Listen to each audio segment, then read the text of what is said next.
been really open about me being on GLP-1s. Hello friends, আপনারা বোধহয় শুনেছেন আমেরিকার বিখ্যাত টেনিস প্লেয়ার সেরেনা উইলিয়ামস কয়েক মাসের মধ্যে 34 পাউন্ড ওজন কমিয়েছেন। হ্যাঁ, ঠিকই শুনেছেন, 34 পাউন্ড, 34 পাউন্ড।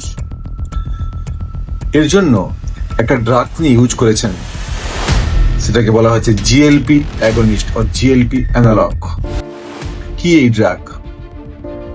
জিএলপি অ্যানালগ বা জিএলপি অ্যাগনিস্ট ওই গ্রুপের ড্রাগ যেটা ইনসুলিন সিক্রেশনটাকে ইনক্রিজ করে, গ্লুকাগন সিক্রেশনটাকে একটু ডিক্রিজ করে, এবং সব থেকে বড় কথা, এই ক্লাসের ওষুধগুলো আপনার খাবারটাকে পাকস্থলী থেকে বের হতে দেরি করে। তার ফলে আপনার খিদে কম পায় এবং ব্রেনে ওটা এমন একটা নেগেটিভ সিগন্যাল দেয় খাওয়ার গ্রহণ করার জন্য। তার ফলে পেশেন্টের খিদে কমে যায় বা অল্প খাওয়ার পরেই পেশেন্টের পেট ভরে যায়। এই ক্লাসের ওষুধগুলো কাদের ক্ষেত্রে ইউজ করা হয় বা কারা এটা ব্যবহার করেন সে বিষয়ে একটু আপনাদেরকে বুঝতে হবে।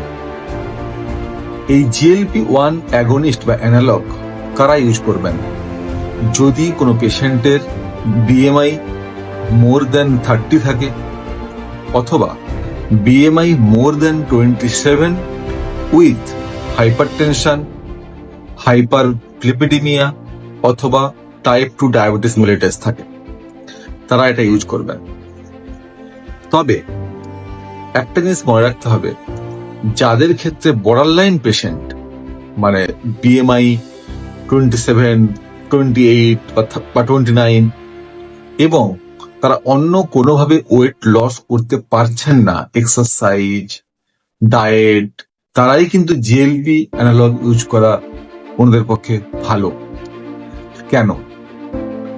GLP-1 অ্যানালগ বা অ্যাগনিস্ট আপনার শরীরে অনেকগুলো চেঞ্জেস নিয়ে আসে। কি কি সেই চেঞ্জ?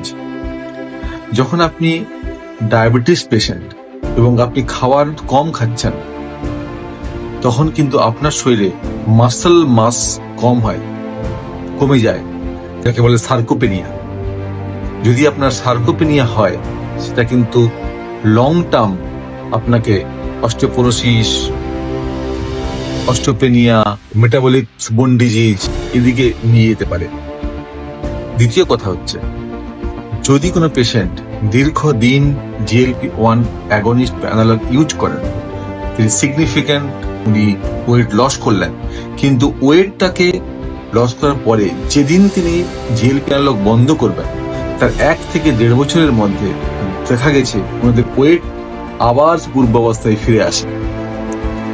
সুতরাং GLP-1 অ্যাগনিস্ট বা অ্যানালগ দীর্ঘদিন ধরে ইউজ করলে যেদিনকে বন্ধ করবেন সেদিন কিন্তু আবার আপনার ওয়েট ফিরে আসার চান্স খুব বেশি।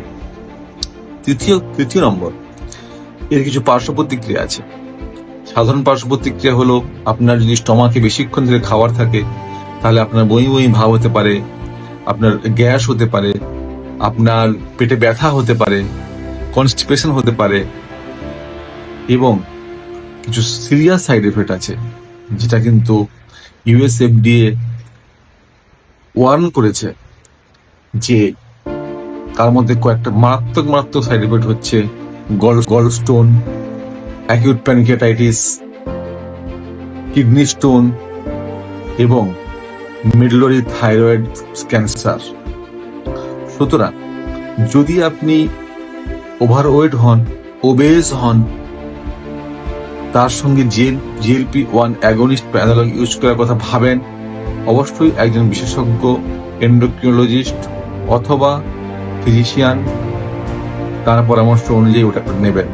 এবং একটা জিনিস আপনার জানিয়ে রাখি, সেরেনা উইলিয়ামস যিনি 34 পাউন্ড ওয়েট লস করেছেন, উনি কিন্তু একদিনে 30,000 স্টেপ হাঁটতেন এবং শুধুমাত্র হাই প্রোটিন মিল নিতেন। তার সঙ্গে উনি GLP-1 ইউজ করেছেন এবং ওনাদের সাপোর্ট স্টাফ আপনাদের সাপোর্ট স্টাফ বা আপনাদের যে পারিপার্শ্বিক যে পরিবেশ পরিস্থিতি বা আপনাদের যে এনভায়রনমেন্ট তার সঙ্গে কিন্তু ম্যাচ নাও হতে পারে। অতএব GLP-1 অ্যানালগ ইউজ করার সময় 3 বার ভাববেন, 4 বার ভাববেন, এক্সারসাইজ করবেন, হাই প্রোটিন মিল নেবেন, তারপরেই GLP-1 অ্যানালগ আপনি নেওয়ার কথা চিন্তা করবেন। Thank you.